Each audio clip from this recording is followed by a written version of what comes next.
Hello Dubai, welcome to another episode of Walk In.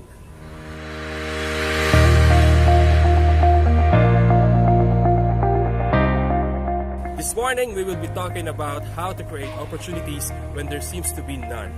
And I will be joined by a very good friend, the founder of Denarii, Mr. Jon Edward Santillan. Bro! Hello! Hey, good morning, Ion. How are you?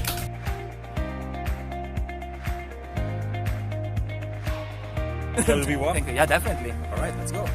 So bro, you are an entrepreneur, Yes, correct. I am. but you did not start one here in Dubai. No, I did not. Yeah. Alright, so how did it all begin?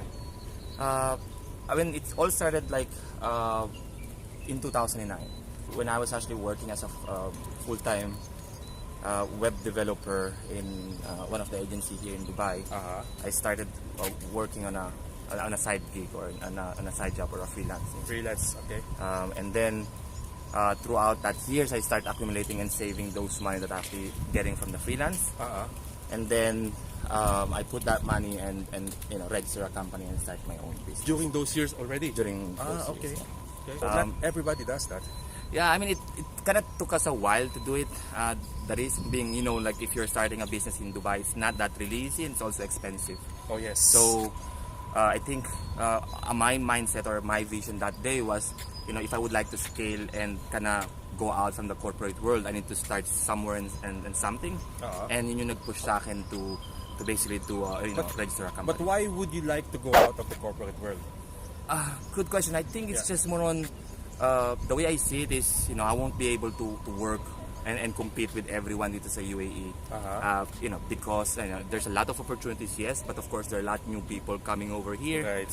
And compete with the same job that actually I'm doing. So for me, it's more on preparing myself, thinking na pagkatapos ko magtrabaho sa corporate is to make sure that I'm actually secured and family secured. Right. And I'm starting the reason actually building this business. Yes, you mentioned about family. Definitely jumping out of the corporate world is one of the risks. Yes, definitely. Right? Yeah. One have to have that courage. Yeah, it's And, true.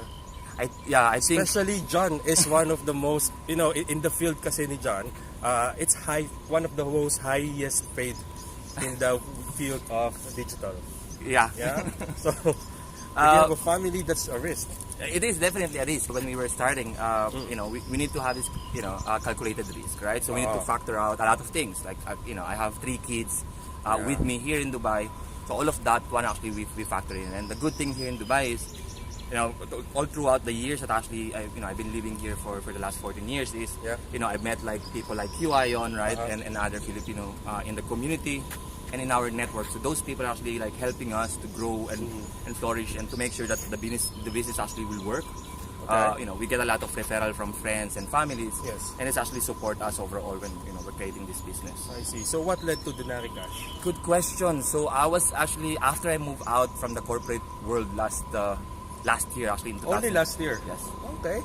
I was working with my co-founder Denver Chua. He's actually the vice mayor of Cavite City. Okay. And we built this product in the Philippines, and I thought, why not bring this in Dubai? So basically, Denarii Cash it's a digital wallet for the migrant workers, if you like. Right? Yes. So let's say, for example, a Filipino that actually working abroad, like in the UAE or in Saudi, they could actually use Denarii Cash to send money to the Philippines in a much more cheaper and faster way. Okay, alright.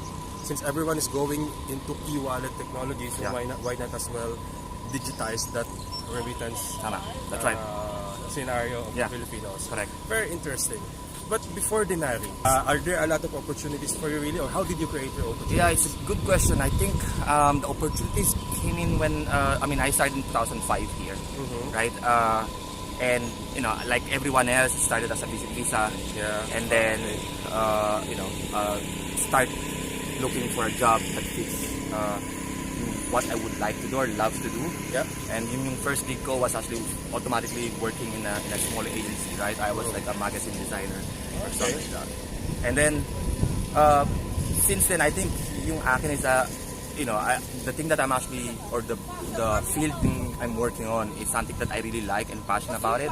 I think what happened before was actually more on meetups. Like I think way back we were doing this festival meetup and web developer meetup. And that's where all we get connected, right? And I think that's where we start building the opportunity for everyone. How does it feel now that you have courageously took the step to jump out? Is it all luxury? Is it all comfort, not really. Convenience? Right. Tell us about it. I think being an entrepreneur, I think you will go into the process of, like, we call it, like in startup world, we call it like emotional roller coaster. Emotional roller coaster. Right? Sometimes you go to this experience where today you'll be like so excited and happy because you achieved something, and then the next day you'll be sad and frustrated because you don't hit your target, or you failed in one of those things, or you didn't deploy any project or a product. So that's what we call like emotional roller coaster, and I think that's an expectation from from the business perspective.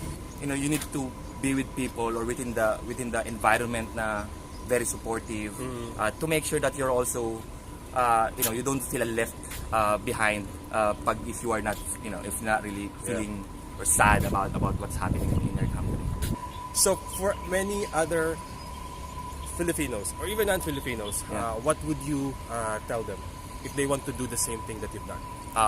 I think yung recommendation ko, especially like us, like OFW, is try to build things first before moving out from the corporate world, right? It's When very you say build things, is it planning? I think strategizing?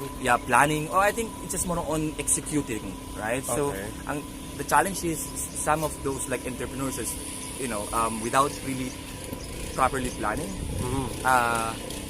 nagja-jump out sila ng from the corporate world, right? And I think it's too risky to do that. So the way I see it or recommend it is siguro mas maganda like what you're doing, Ayan, right? You have your full-time job.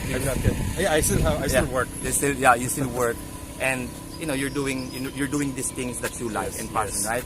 It's not a profit business, but it could start with something somewhere. Exactly. Right? I can totally relate to what he is saying because 10 years ago, 11 years ago, we jumped out of the corporate world to start our own without even studying everything. Tama. And then it ended up like 6 months after I went back to being employed. Yeah.